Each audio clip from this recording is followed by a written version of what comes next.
صبر اور استقامت اگر آپ نے زندگانی میں آگے بڑھنا ہے تو ان دو چیزوں کا وجود آپ کے ساتھ ہونا بڑا ہی ضروری ہے۔ ہمارے مزاجوں میں بڑی جلدی بے صبری آ جاتی ہے، پائے سے بات نہیں ہوتے، کسی بات میں ٹھہراؤ نہیں ہوتا، طبیعت کے اندر وہ والا مزاج نہیں ہوتا جو انسان کو آگے لے کے چلتا ہے، جو اس کو آگے بڑھاتا ہے۔ اگر آپ نے آگے بڑھنا ہے تو پھر ذرا آپ میں کہ مزاج میں ٹھہراؤ ہونا چاہیے، پھر ذرا تھوڑا سا سکون ہونا چاہیے۔ میرے رسول کریم علیہ السلام کی خدمت میں ایک شخص نے عرض کیا تھا، یا رسول اللہ صلی اللہ تعالی وسلم، مجھے کوئی ایسی نصیحت کر دیں کہ پھر مجھے کسی اور سے پوچھنے کی ضرورت نہ رہے۔ تو حضور نے ایک ہی جملہ کہا، فرمایا جب تو نے کہا نا کہ اللہ میرا رب ہے، پھر ڈٹ جا، پھر اس پہ ڈٹ جا، پھر کھڑا ہونا سیکھ۔ جب آپ میں استقامت ہوتی ہے، صبر ہوتا ہے، دیکھیں حالات جب بگڑے تو انہیں صحیح ہونے میں ٹائم لگتا ہے کہ فوراً ٹھیک ہو جاتے ہیں۔ آپ بیمار ہو گئے، تکلیف ہوئی، کوئی آپ کو بیماری لگ گئی، آپ ڈاکٹر صاحب کے پاس گئے، انہوں نے آپ کو دیکھا، ٹریٹمنٹ کی، پھر دوائیاں لکھیں، پھر انہوں نے آپ کو کہا کہ آپ کو 1 ہفتہ یا 1.5 ہفتہ دوائی کھانی ہے، یہ ایک شربت کی شیشی ہے، یہ ایک بوتل ہے، یہ ایک سیرپ ہے، 1 چمچ صبح 1 شام، اور پورا ہفتہ آپ نے استعمال کرنا ہے۔ اب آپ تو کہہ رہے تھے کہ میں نے ابھی ٹھیک ہونا ہے گھنٹے کے بعد، تو سارا نہ پی لوں، سیرپ سارا نہ پی لوں ابھی، اور 1.5 ہفتے کی دوائی ابھی نہ کھا لوں، تھوڑی تھوڑی کر کے بھی تو کھانی ہے نا، ساری کٹھی نہ کھا لوں، ہو جائیں گے ٹھیک؟ کیا خیال ہے آپ کا؟ نہیں ہوں گے۔ کیوں؟ اس لیے کہ جس ترتیب سے ڈاکٹر نے آپ کو بتلایا ہے، آپ کا وجود اسی ترتیب سے اسے قبول کرے گا۔ آپ کا جو وہ مرض ہے وہ اسی ترتیب سے بہتر ہوگا جس ترتیب سے ڈاکٹر نے، طبیب نے، حکیم نے آپ کو بتلایا ہے، اسی مرتب ترتیب سے آپ نے اس کو دوا کو استعمال کرنا ہے، تو اسی ترتیب سے وہ سارے معاملات ٹھیک ہوں گے۔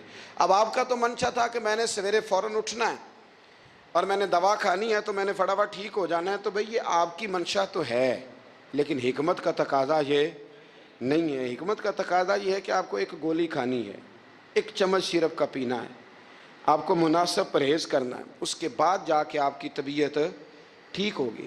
لیکن اگر آپ کا یہ پروگرام بن گیا ہے کہ نہیں میں نے تو شام کو ہی ٹھیک ہونا ہے، تو یہ ممکن نہیں ہے۔ اس کے لیے آپ کو ذہنی طور پر تیار ہونا چاہیے، آپ کو سمجھنا چاہیے کہ بہت ساری چیزیں ایسی ہوتی ہیں جنہیں وقت دینا پڑتا ہے، بہت سارے حالات ایسے ہوتے ہیں جنہیں ٹائم دینا پڑتا ہے، وہ اپنے وقت پر جا کے چیزیں درست ہو جاتی ہیں۔ لیکن ہم چاہتے ہیں کہ ہم ابھی کریں، سویرے کریں، شام کریں، وہ کئی دفعہ صحیح کرنے کی بجائے ماحول کو ہم خراب کر لیتے ہیں۔ انہیں وقت دیں، انہیں ٹائم دیں، انہیں موقع دیں۔ میرے رسول کریم صلی اللہ تعالیٰ علیہ وآلہ وسلم ہجرت سے چند دن پہلے نا خانہ کعبہ کو اندر سے دیکھنے کا دل کیا میرے نبی پاک کا، کیا مجھے مکہ چھوڑ کے مدینہ طیبہ جانا ہے تو میں ذرا کعبہ معظمہ کے اندر سے زیارت کر لوں۔ عثمان بن طلحہ ایک شخص تھا جو کلید بردار تھا، جس کے پاس خانہ کعبہ کی چابی ہوتی تھی۔ حضور صلی اللہ تعالیٰ علیہ وسلم نے اس سے کہا کہ بھئی چابی ذرا دے دو، میں خانہ کعبہ کے اندر سے زیارت کرنا چاہتا ہوں۔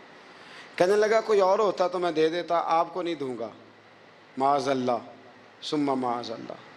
میرے رسول پاک کی بات نہ ستارے بھی مانتے ہیں، چاند بھی مانتا ہے، سورج بھی مانتا ہے۔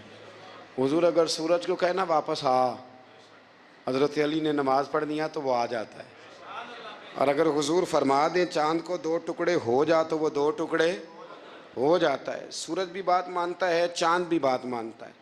یہ سارے میرے رسول کریم علیہ السلام کے غلام ہیں۔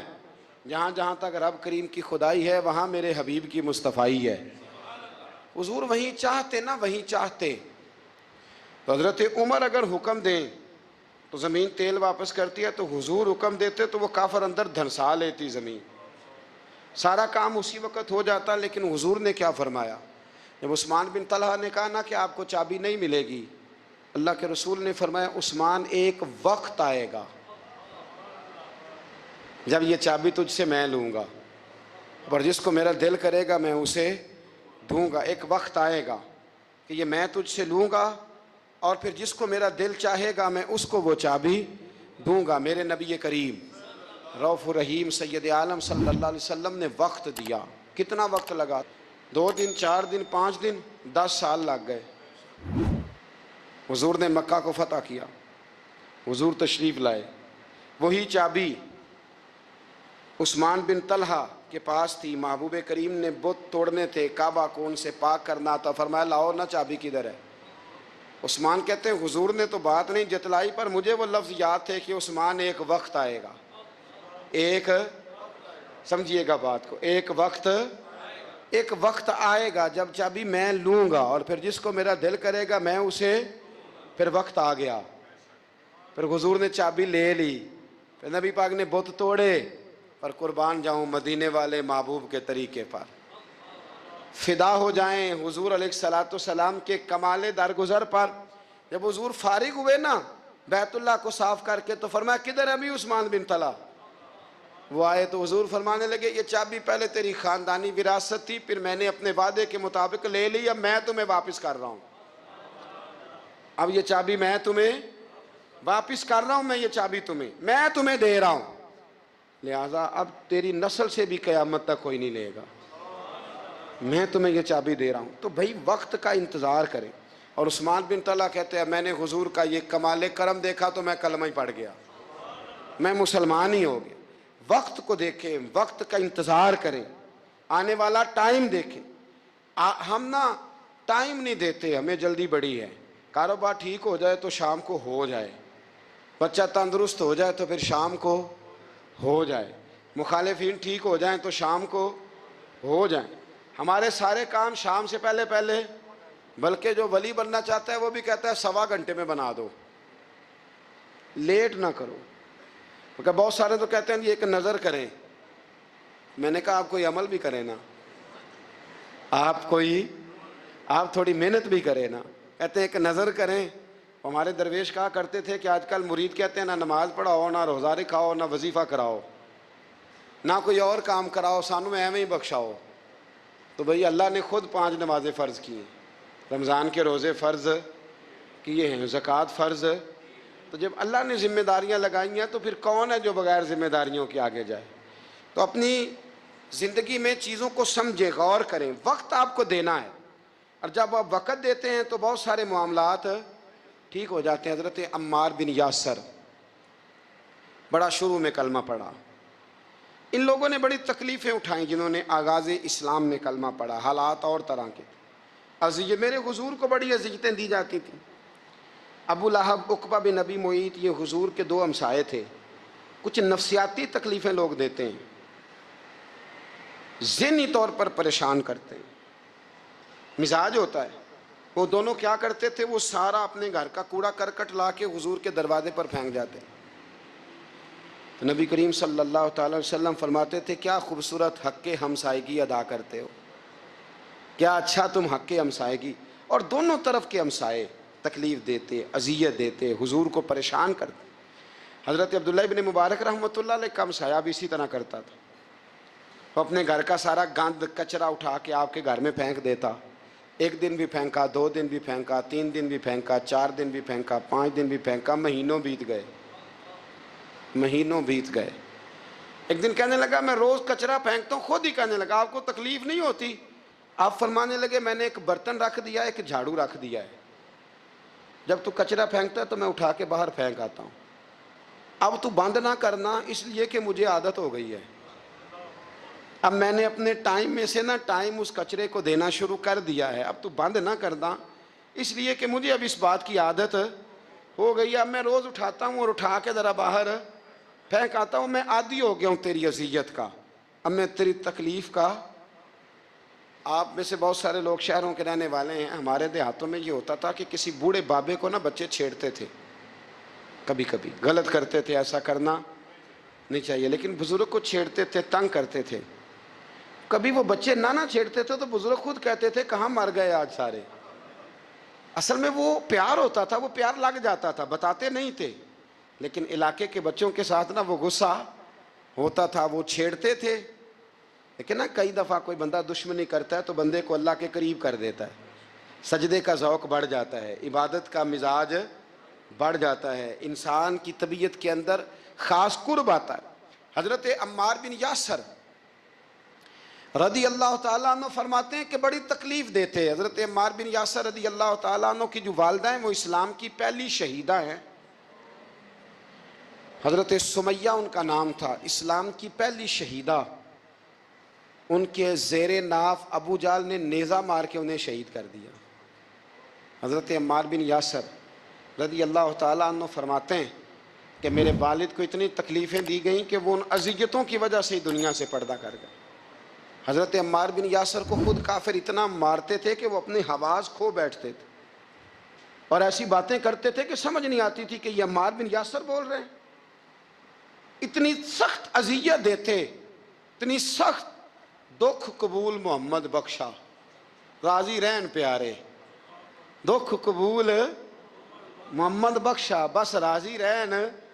اتنی تکلیف دیتے کہ حضرت عمار بن یاسر حواس کھو بیٹھتے، تکلیف میں آتے. بڑا سہا، بڑا برداشت کیا. ایک دن میرے رسول پاک تشریف لائے اور حضور نے کہا او آل یاسر میں تمہیں مبارک دینے آیا ہوں، رب کریم نے تمہارے لیے جنت میں مکان بنا دیے ہیں. حضور نے تمہارے لیے، اللہ نے تمہارے لیے جنت میں مکانات، تمہیں مبارک ہو. تمہاری اذیتیں، تمہاری تکلیفیں، تمہارے درد، تمہاری راتیں کام آ گئیں. مالک نے تمہارے لیے مکانات بنا دیے ہیں، حالات ٹھیک کر دیے ہیں، طبیعتوں میں بہتری آ گئی ہے. میرے محبوب کریم رؤوف الرحیم سید عالم نور مجسم شفیع معظم آقا دو عالم صلی اللہ تعالیٰ علیہ وسلم نے انہیں خوشخبری سنا دی. حضرت عمار کہتے ہیں پھر حالات بدلے. پھر میں نے جو مجھے اذیتیں دینے والے تھے میں نے انہیں گڑھوں میں گرتے دیکھا.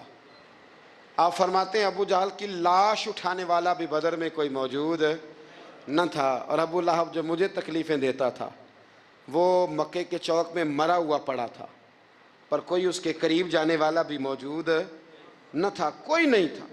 آپ فرماتے ہیں وہ حالات بھی. حضرت عمار کا اپنا کیا حال ہوا؟ حضرت خالد ہے، اب تو گزارش ہی کرنی ہے، اب مدعا کیا سنانا ہے، اب تو بات کرنی ہے. فرماتے میں آگے بڑھا اور جیسے بھی ہوا میں نے حضرت عمار بن یاسر کو راضی کیا. حضرت عمار کہتے ہیں ایک وقت وہ تھا اور ایک وقت یہ ہے. جب دونوں وقتوں کو دیکھتا ہوں تو کہتا ہوں الحمدللہ رب العالمین. یہ ساری تعریفیں اس رب کے لیے ہیں جو تمام جہانوں کو پالنے والا. وقت دیں معاملات کو، ٹائم دیں. آپ دیکھیں اللہ تبارک و تعالیٰ بڑا کریم ہے. وقت کے ساتھ جب چیزیں تبدیل ہوتی ہیں اپنے ٹائم کے. حضرت بلال حبشی رضی اللہ تعالیٰ، بڑا مشکل نہیں، اکیلا آدمی، غریب آدمی، مکے کے سارے سرداروں کے قابو آ گیا. حضرت حسان کہتے ہیں میں نے خود اپنی آنکھوں سے دیکھا حضرت بلال کے گلے میں رسی ڈال کے بچے کھینچا کرتے تھے. یار خاصا مشکل کام نہیں. امیہ بن خلف ڈنڈوں سے مارتا ہے، آپ کے ہاتھ اور پیر چارپائی کے نیچے رکھ کے تو اوپر بیٹھے رہتے بڑی بڑی دیر. بڑی تکلیف نہیں، بڑی اذیت نہیں. لیکن حضرت بلال حبشی فرماتے ہیں پھر میں نے وہ سارے دکھ مٹتے دیکھے. وقت بیت گیا. وہی امیہ بن خلف ایک دن گھوڑے پہ تھا، گھوڑے اپنے کو تیار کر رہا تھا، لگام ڈال رہا تھا. حضور علیہ السلام گزرے تو فرمایا کیا کر رہے ہو؟ کہنے لگے اس گھوڑے پر بیٹھ کے آپ کو شہید کروں گا. تو حضور فرمانے لگے تیاری کر لے، تجھے قتل میں نہیں کرنا ہے. پھر جنگ کے موقع پہ نا ہلکی سی خراش لگائی رسول پاک نے اسے یہاں گلے پہ. تڑپتا تھا، روتا تھا، سسکتا تھا. لوگ کہتے تھے امیہ کیا ہو گیا، اتنا سیانہ بندہ یہ کیا کرتا ہے؟ تو کہنے لگا تمہیں پتہ نہیں مجھے تکلیف کتنی ہے. ضرب تو چھوٹی ہے پر تمہیں پتہ نہیں لگائی کس نے ہے تو چھوٹی پر تمہیں خبر نہیں کہ لگائی کس نے ہے، کس نے یہ ضرب لگا دی ہے. پھر تڑپ کر سسک کر مرا. حالات بدل جاتے ہیں، حالات میں تبدیلیاں آ جاتی ہیں. ہم وقت نہیں دینا چاہتے. ہمارے اندر جو حوصلے کی کمزوری ہوتی ہے، ہمارے اندر جو وہ ایک بہت بڑا معاملہ ہوتا ہے کہ کسی بھی طریقے سے یہ معاملہ ختم ہو، کسی بھی طریقے سے شفا ہو، جلد از جلد ہم اس بات سے نکلیں، تو یہ بات ہماری درست نہیں ہے. ہمیں وقت دینا چاہیے. حضرت سیدنا عاصم بن ثابت بن قیس بخاری میں بھی موجود ہے اور بھی بہت ساری کتب میں یہ روایت موجود ہے. حضرت عاصم بن ثابت بن قیس رضی اللہ تعالیٰ عنہ آپ نے نا جنگ احد میں بڑی دلیری کے ساتھ آپ لڑے تھے. 2 لوگوں کو آپ نے قتل کیا تھا, مصافے اور حارث کو. ان کی والدہ سلافہ بنت سعد. سلافہ بنت سعد بڑی مالدار عورت تھی, بڑی تیز تھی. اس نے قسم کھائی تھی کہ میرے 2 بیٹے چونکہ حضرت عاصم بن ثابت نے قتل کر دیے. اس نے قسم کھائی تھی کہ میں نا معاذ اللہ انہیں قتل کراؤں گی اور ان کی گردن اترواؤں گی اور ان کی کھوپڑی میں شراب بھر کے پیوں گی. جملے بولنے والے کئی دفعہ بڑا ہی بول جاتے ہیں. حضرت عاصم بن ثابت بن قیس رضی اللہ تعالیٰ, سلافہ بن سعد کہنے لگی کہ میرے بیٹے چونکہ انہوں نے قتل کیے تو 100 اونٹ دوں گی جو انہیں شہید کرے گا, اور پھر میں معاذ اللہ ان کی گردن اتروا کے کھوپڑی کے اندر شراب بھر کے پیوں گی. حضرت عاصم بن ثابت بڑے بہادر تھے, قابو نہ آ سکے. کافروں نے ایک چال چلی کہ مدینے سے کچھ مبلغ مانگے تبلیغ کرنے کے لیے. بطور مبلغ کو مانگا, لیکن رستے میں بددیانتی کی, جھوٹ بولا, ظلم کیا, انہیں گرفتار کیا اور گرفتار کر کے معاذ اللہ تعالیٰ انہیں بیچنا چاہا. حضرت عاصم بن ثابت کہنے لگے میں میدان کا آدمی ہوں, میں قید ہونے سے لڑائی کرنے کو بہتر سمجھتا ہوں. میں کفار کا قیدی ہونے سے شہید ہونے کو فضیلت دوں گا. تلوار نکال لی, نیزے نکال لیے, لڑنے لگے. اب اکیلا آدمی اور سامنے درجنوں بیسیوں لڑنے والے, سب کا رخ جب انہی کی طرف ہوا تو حضرت عاصم بن ثابت بن قیس رضی اللہ تعالیٰ عنہ سمجھنے لگے اب شہید ہو جاؤں گا. تو آپ نے ایک دعا مانگی, کہنے لگے اے اللہ میرے بدن کی حفاظت کرنا, اے اللہ میرے وجود کی حفاظت کرنا. گویا میری لاش کی یہ بے حرمتی نہ کریں, اللہ حفاظت کرنا. شہید کر دیے گئے. جیسے ہی آپ شہید ہوئے تو اب وہاں تو منت یہ تھی نا معاذ اللہ کے گلا کاٹیں گے اور معاذ اللہ کھوپڑی میں شراب پئیں گے. انہوں نے دعا کر دی یا اللہ حفاظت کرنا. آپ سب بھی دعا کریں یا اللہ ہماری حفاظت فرما, اے اللہ دنیا میں بھی حفاظت فرما, قبر میں بھی حفاظت فرما, حاسدوں سے, شریروں سے, مفسدوں سے, اے اللہ حفاظت کرنا. یہ دعا فرمائی. جب آپ شہید کر دیے گئے نا, لاش مبارک قریب تھی, تو کافر گردن کاٹنے کے لیے آگے بڑھے تو سینکڑوں کی تعداد میں شہد کی مکھیاں آ گئیں. انہوں نے گھیرا ڈال لیا سارے وجود کو. اب کتنی کو مکھیاں اڑائیں, 1 کو اڑاتے ہیں 10 اور آ جاتی ہیں, 2 کو اڑاتے ہیں 10 اور ان کا خیال تھا شاید وجود کاٹنے آئی ہیں. وہ چلے گئے, کہنے لگے شام کو جب مکھیاں چلی جائیں گی تو دوبارہ آئیں گے. لیکن جب مکھیاں اڑی تو انہوں نے وجود کو چھوا بھی نہیں تھا. انہوں نے وجود کی حفاظت کی, دعا مانگی تھی اے اللہ ان سے میری حفاظت فرما, مجھے ثابت قدم رکھ. مکھیوں نے وجود کو چھوا بھی نہیں. اور جب رات ہوئی تو نہ بادل تھے, نہ پانی تھا, نہ ہوا تھی, لیکن اللہ نے پانی بھیجا, بارش آئی اور حضرت عاصم بن ثابت کی لاش کو بہا کے لے گئی. وجود بہا کے لے گئی. سویرے ڈھونڈتے رہے پر ان کا وجود کسی کو ملا. بعد مرن دے مکھڑا میرا ہو جاوے جے تازہ, پھر سمجھ لینا محبوب میرے نے آن پڑے ہے جنازہ. پھر سمجھ لینا محبوب میرے نے آن پڑے ہے. اور ایک شعر پڑھنا دوں چلا گے گولڑا کا, کئی دفعہ پڑھتا ہوں, آج پھر نہ کہہ دوں. کہنے لگے بے قدراں کچھ قدر نہ جاتی, کیتی خوب تسلی ہو, دنیا دار پجاری زردے کتیاں دے گل ٹلی ہو, بک بک روسن اکھیاں تکیو ویک حویلی کلی ہو, کوچ نصیر اساں جدوں کیتی پہ جانی تر تھلی ہو. تو یاد رکھ میرے بھائی, جب آپ ثابت قدم, حضرت خباب رضی اللہ تعالی عنہ, بخاری میں ذکر ہے, کتب احادیث میں, کتب سیرت میں ذکر. حضرت خباب رضی اللہ تعالی عنہ نے اس وقت کلمہ پڑھا جب ابھی 5 لوگ کلمہ پڑھتے تھے. کل بندے السابقون الاولون. آپ فرماتے ہیں جس عورت کا میں غلام تھا نا, انمار اس کا نام تھا, وہ مجھے بڑی سخت سزائیں دیتی تھی. آپ لوہار کا کام کرتے تھے. سلاخیں, آپ کو پتہ ہے لوہار سلاخ رکھتا ہے پہلے آگ میں بھٹی میں, پھر وہ جب پوری طرح تپتی ہے پھر کچھ بنتا ہے. لوہار کا کام کرتے تھے. آپ فرماتے ہیں انمار میرے ساتھ یہ کرتی کہ مجھے سخت اذیت دیتی, کلمہ چھوڑنے پر مجبور کرتی. ایک دفعہ تو ایسے ہوا کہ اس نے کافروں کی ڈیوٹی لگائی. میں گلی سے گزر رہا تھا, مجھے نہیں پتا تھا ان کی پہلے سے تیاری ہے. انہوں نے کوئلے جلا کے رکھے ہوئے تھے. مجھے پکڑا, میرا کرتا زبردستی اتارا, کوئلوں پہ لٹا دیا. اور میرے وجود پر وزنی پتھر رکھ دیے. فرماتے ہیں میری چربی پگھلی تو کوئلے بجھے، یہ شہادت گاہ الفت میں قدم رکھنا.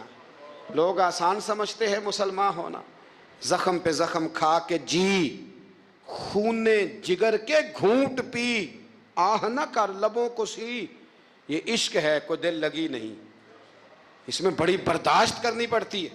آپ فرماتے ہیں کہ حضور علیہ الصلوۃ والسلام نا خانہ کعبہ کی دیوار کے ساتھ ٹیک لگائے بیٹھے تھے. میں ایک دن حاضر، مجھے بڑی تکلیف دیتے تھے. کہتے ہیں جب میں کام کر رہا ہوتا تھا تو میری مالکن آتی تو وہ نکال کے نا سلاخ تو میرے سر پہ رکھ دیتی.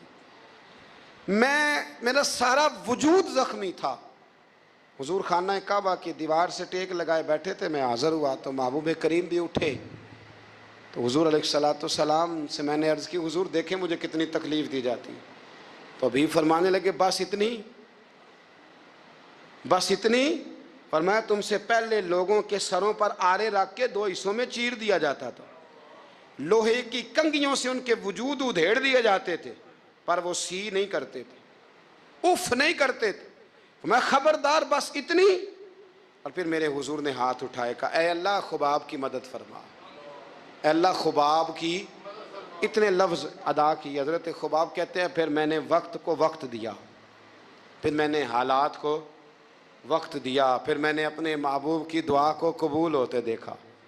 فرماتے ہیں وہ میری مالکن جو مجھے تکلیف دیتی تھی، اذیت دیتی تھی، پھر اس کا حال یہ تھا کہ اس کے سر میں درد اٹھا، اور جس طرح کتا چیختا ہے جب اسے مارا جاتا ہے تو وہ چلاتا ہے، اس طرح وہ آوازیں نکالتی.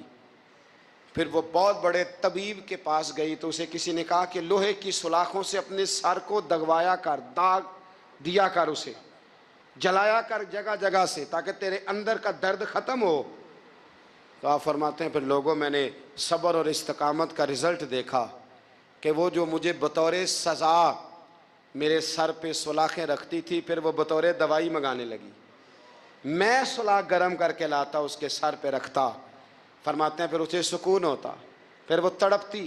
اور چونکہ مجھے تو وقت یاد تھا نا، کہتے ہیں لیکن میں مصطفیٰ کریم کا کلمہ پڑھتا تھا، میں نے کبھی دوبارہ پلٹ کر اسے یہ بات یاد نہ کرائی. آپ وقت دیں، ماحول کو ٹائم دیں. آپ دیکھیں، ہاں یہ ضرور دیکھ لیں کہ آپ کے ضمیر کے اندر کوئی ایسی بات تو نہیں، کوئی ایسا معاملہ تو نہیں کہ جہاں آپ غلط ہیں. اور اگر ایسا نہیں پھر آپ وقت دیں آنے والے اسباب کو. ہم نہ بڑی جلدی ہے، ہمیں دعا کرائی ہے تو آج شام تک مسئلہ ٹھیک ہونا چاہیے، دعائی کھائی ہے تو طبیعت شام تک ٹھیک ہونی چاہیے. اگر ہم راہ حق کے مسافر ہیں تو شام کو ہمیں قرب الہی مل چکا ہو، حضور کی بارگاہ کے ہم حضوری ہو چکے ہیں. ایسا نہیں ہے. آپ وقت دیں، سفر کو جاری رکھیں، تسلسل کے ساتھ سفر کریں. سفر کے لیے جتنے اسباب کی ضرورت ہے وہ سارے اکٹھے کریں، محنت پوری کریں، جدوجہد پوری کریں، ہمت پوری کریں، لیکن پھر نتیجہ اپنے رب کریم پہ چھوڑ دیں. شخص تھا عمر بن عبد ود، نمبر سال کا پورا.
جب اس نے للکارا تو بہت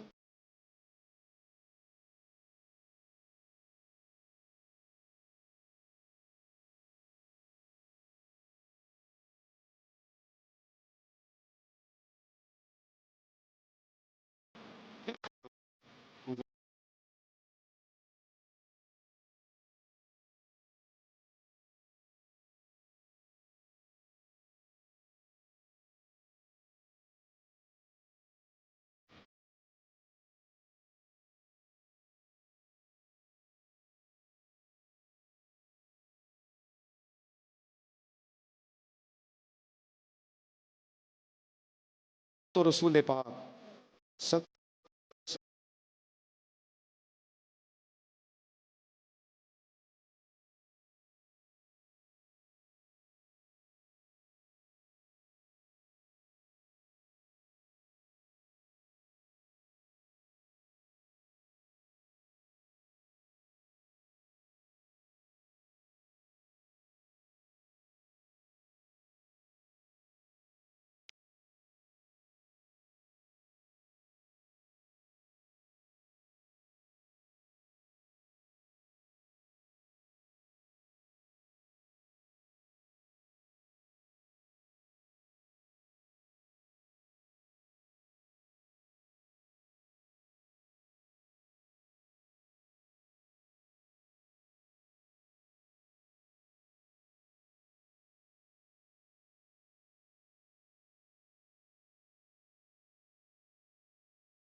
اب میری باری.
اب آج فلانے نے یہ کہہ دیا تو میرا پروگرام یہ بن گیا تو پھر کل کسی کو تو میرا پروگرام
کرو اور بلا کی سادگی. جوانوں، سادہ زندگی آسان ہوتی ہے. یہ جو زیب و زینت والی زندگی ہے یہ مشکل بڑی ہے. آپ یقین کریں جن لوگوں نے کپڑے پہننے ہیں نا پردے کے لیے وہ بڑے سوکھے ہیں، جو بھی مل گیا پہن لیا، اور جنہوں نے دکھانے کے لیے پہننے ہیں وہ بڑی مصیبت ہے کہ یار میں نے اتنا مہنگا جوڑا پہنا ہے، کسی نے تعریف ہی نہیں کی. کوئی تعریف کر دے تو پھر کہتے ہیں دیکھا نا آنکھیں چندھیا گئی نا دیکھ کے، اور نہ کرے تو کہتے ہیں جل ہی گیا ہے پورا، ایک جملہ نہیں بول سکا. چونکہ مزاج ہے نا. یہاں جو آدمی کھیت سے اٹھ کے آیا نا چارہ کاٹتا، تو اس کو جہاں بھی موقع ملے گا اس نے بیٹھ جانا ہے، جمعہ پڑھنا نکل جانا ہے. اور جس بچے نے 4-5 ہزار بالوں والوں کو دیا ہے نا سیدھے کر دے ذرا میرے، وہ بڑا پریشان ہے کہ میں نے اتنی محنت کی ہے کسی بندے نے دیکھا بھی نہیں. سادہ زندگی آسان ہوتی ہے، بندہ سوکھا رہتا ہے. اور جو تکلفات والی زندگی ہے، لوگ تعریف کریں، لوگوں سے کچھ، وہ مشکل ہے. حضرت مولا علی اتنی حکمت، اتنی دلیری، اتنے بڑے آدمی، لیکن ایک دن نا نبی پاک صلی اللہ تعالیٰ علیہ وسلم کو پتہ چلا کہ حضرت فاطمہ زہرا میں اور جناب علی میں کسی بات میں رائے کا اختلاف ہوا ہے. تو حضرت علی ناراض ہو کے چلے گئے. حضور ڈھونڈنے نکلے، یہ بخاری میں موجود ہے. سرکار ڈھونڈنے نکلے تو دیکھا کہ حضرت علی نا مسجد نبوی کے ساتھ ننگی زمین پر ایک چادر بچھائی تھی. تو وہ جب سوئے حضرت علی تو آپ نے کروٹیں بدلی تو چادر بھی تھوڑی سرک گئی. تو سارے کپڑوں کو مٹی لگی ہوئی ہے اور آرام سے حضرت مولا علی شیر خدا آرام کر رہے ہیں. میں جوانوں آپ سے کہتا ہوں یہ زندگی سوکھی ہوتی ہے. میں نے کھیت کی وٹ پہ، بننے پہ، کھیت کے کنارے پہ کسان سوتے ہوئے دیکھے ہیں، اور میں نے 1.5 کروڑ کی گاڑی میں نفسیات کے ڈاکٹر کے پاس بیٹھا وہ شخص دیکھا ہے جو کہتا ہے پتہ نہیں کیا بات ہے، نیند کیوں نہیں آتی. وہ زندگی آسان ہے، اس میں تھکاوٹ ہوئی ہے، بندہ سو گیا جہاں جگہ ملی سو گیا، اور کچھ تڑپ رہا ہے کیونکہ وہ عادی ہو گیا ہے، یہ 2 منٹ کے لیے بند ہو گیا اسی تو وہ گیا. حضرت علی وہاں آرام سے، سارے کپڑوں کو مٹی لگی ہے. میں مولا کائنات کی بات کر رہا ہوں، میں شیر خدا کی بات کر رہا ہوں، میں اسد اللہ کی بات، امام المشارق والمغارب کی بات کر رہا ہوں. حضرت مولا علی اس زمین پہ، سنگیو زمین پہ آرام سے سو رہے ہیں. میرے محبوب گئے اور جا کے فرمایا یا ابو تراب، او مٹی والے اٹھ جا. کپڑوں کو مٹی لگی تھی نا، مٹی والے اٹھ جا. لفظ کیا، یا ابا تراب، او مٹی والے. حضرت علی کو ساری حیات ظاہرہ جس نے بھی ابو تراب کہا جناب علی بڑے ہی راضی ہوئے، خوش ہوتے تھے، فرماتے تھے یہ مجھے کہو، یہ میرے نبی نے مجھے کہا ہے. اور مٹی والے اٹھ جا. آپ کی زندگی کی جو سادگی ہے، میں آپ سے عرض کروں ہمارے تکلفات ہمارے اپنوں کو بڑا پریشان کرتے ہیں. ایک دماغ وہ ہوتا ہے جو جہاں بٹھاؤ بیٹھ گیا تو بوڑھا سسر بھی سکون میں ہے، ساس بھی آرام میں. اور ایک وہ ہے کہ جو ہر بات میں بگڑتا ہے کہ یہ چادر میرے شایان شان تھی جو بچھائی ہے، تو پتہ نہیں ہے میں کون صاحب ہوتا ہوں، تم نے میری مرضی کے مطابق فلانا کام نہیں کیا. آپ یقین کریں سسر بیچارہ ادھار پکڑتا پھرتا ہے کہ داماد صاحب آ رہے ہیں، ہر بات میں رٹا، ہر بات میں جھگڑا. میرے پاس سنگی دور دراز سے آتے ہیں تو میں دیکھتا ہوں کہ اپنا لہجہ ہے، تو کچھ لوگ اتنے میٹھے، اتنے پیار والے آتے ہیں کہ یوں محسوس ہوتا ہے کہ جیسے ان کے لیے آپ کو کوئی تکلف کرنے کی ضرورت نہیں. اور کچھ ایسے ہیں کہ آپ کو سرانے کھڑے ہونا پڑتا ہے کہ جناب کی چائے جلدی لے آئیں. مزاج نازنی پہ بعض چیزیں گراں گزرتی ہیں. تو بھائی جب آپ سادہ اور آسان ہو جاتے ہیں تو آپ دوسروں کے لیے بھی دشواری کم پیدا کرتے ہیں. حضرت علی شیر خدا کہتے ہیں بھوک لگ گئی تھی، بھوک بڑی لگ گئی اور حالات غربت کے تھے، آزمائش تھی. تو فرماتے ہیں کہ میں نے سوچا مزدوری نہ کر لیں. ہم کیا کرتے ہیں، جو زیادہ غریب ہے وہ مانگ لیتا ہے، جو درمیانے طبقہ کا وہ ادھار لے لیتا ہے. حضرت مولا علی نے کیا فرمایا مزدوری نہ کر لیں چونکہ حالات کچھ اور تھے. تو حضرت مولا کائنات شیر خدا کرم اللہ تعالیٰ وجہ الکریم فرماتے ہیں یہ سادگی دیکھیں. آپ فرماتے ہیں میں مزدوری ڈھونڈنے نکلا. کیوں نہیں ملتی ہمارے جوانوں کو مزدوری، کیوں کہانیاں سناتے ہیں. حضرت علی کہتے ہیں میں ڈھونڈنے نکلا. ایک عورت کو میں نے دیکھا کہ اس نے کچھ مٹی نکال کے رکھی ہوئی ہے تو اسے تر کرنا چاہتی ہے. پرانے زمانے میں مٹی میں پانی ڈال کے اسی سے لوگ کام لیتے تھے، اسی سے دیواریں بن جاتی تھیں. ہم گارا کہتے ہیں اپنی زبان میں. تو وہ گارا بنانا چاہتی ہے لیکن پانی نہیں نکل رہا اس سے نا، اس نے کنویں سے پانی نکالنا، نکل نہیں رہا. تو حضرت مولا علی شیر خدا کرم اللہ تعالیٰ وجہ الکریم فرمانے لگے میں نے اس بی بی سے کہا کہ میں پانی نکال دوں، مزدوری دو گی؟ اس نے کہا میں بھی مزدوری تلاش کر رہی تھی، ایک پانی کا ڈول آپ نکالیں گے اور مٹی پہ ڈالیں گے تو ایک کھجور دوں گی۔ حضرت علی فرماتے ہیں گرمی بڑی سخت تھی، میں نے 16 ڈول پانی کے نکالے، 16 برتن بھر کے پانی نکالا اور اس مٹی پہ ڈالا، پھر میں ہاتھ دھو کے آیا اور اس خاتون کے پاس بیٹھا تو اس نے مجھے، او مزدورو کمزور کمزور پڑتے ہو، پیچھے پیچھے ہو کے بیٹھتے ہو، خیال بناتے ہو کہ ہم کوئی کمزور لوگ ہیں، یہ دیکھو میں کن کی بات کر رہا ہوں، جن کا پیار ایمان ہے، جن کی محبت ایمان ہے۔ حضرت مولا علی شیر خدا تمہیں سبق دے رہے ہیں کہ حکمت، دانائی، بہادری اور پھر سادگی۔ مجھ سے کئی دفعہ لوگ پوچھتے ہیں آپ کے والد صاحب، تو میں نے کبھی جھجک کے نہیں بتایا، نہیں میرے ابا پروفیسر نہیں تھے، میرے ابا پیر نہیں تھے، میرے والد صاحب جو تھے وہ عالم نہیں تھے، لیکن مجھے فخر ہے جب ان کا انتقال ہوا اور میں انہیں غسل دے رہا تھا تو اس وقت بھی ان کے ہاتھوں پہ چھالے تھے، اس لیے کہ وہ مزدور تھے، وہ محنت کرتے تھے، انہوں نے جیبیں کاٹ کے روٹی نہیں کھائی، انہوں نے ہمیں جو کما کے کھلایا ہے وہ محنت اور مزدوری کا ہے۔ میں ناز سے کہا کرتا ہوں الحمدللہ میں کسان کا بیٹا ہوں، میں اس کا بیٹا ہوں جو دھرتی کا سینہ چیر کے اناج اگاتے تھے۔ اور میں نے دیکھا ہے کہ جب بڑولے میں میری اماں گندم بھرنے لگتی تو میرے والد صاحب فرماتے تیاں تیانیاں دا حصہ بھی کٹ لئی، غریباں دا بھی کٹ لئی، فلاں دا بھی، تے فلاں آدمی دی گندم عید کی تھوڑی ہوئی ہے، وہ 2 بوریاں ادھر بھی بھیجنی ہے۔ تو وہ جو غریبی کی سخاوت تھی اور وہ جو سادگی کی سخاوت تھی، اس کے اندر جو رانائی تھی اور اس کے اندر جو جذبہ اور شوق تھا، مزدور کا بیٹا پیچھے پیچھے جاتا ہے اور وہ گھبرا کے زندگی گزارتا ہے، تمہیں تو سار اٹھا کے جینا چاہیے۔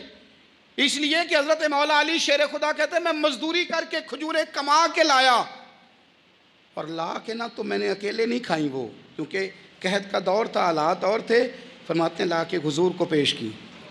میں نے کہا حضور یہ کھجوریں ہیں، تو کریم نے پوچھا کہاں سے آئی ہیں؟ میں نے عرض کی حضور بھوک بڑی لگ رہی تھی تو مزدوری کے لیے نکلا، تو ایک عورت نے اپنے مٹی کو پانی لگانا تھا تو میں نے محنت کر کے یہ 16 کھجوریں کھائی ہیں۔ تو کہتے ہیں حضور زمین پہ بیٹھے تھے، مجھے بھی ساتھ بٹھا لیا، کھجوریں ہم نے وہاں رکھ لی، بڑے شوق سے میٹھی میٹھی باتیں بھی ہونے لگیں۔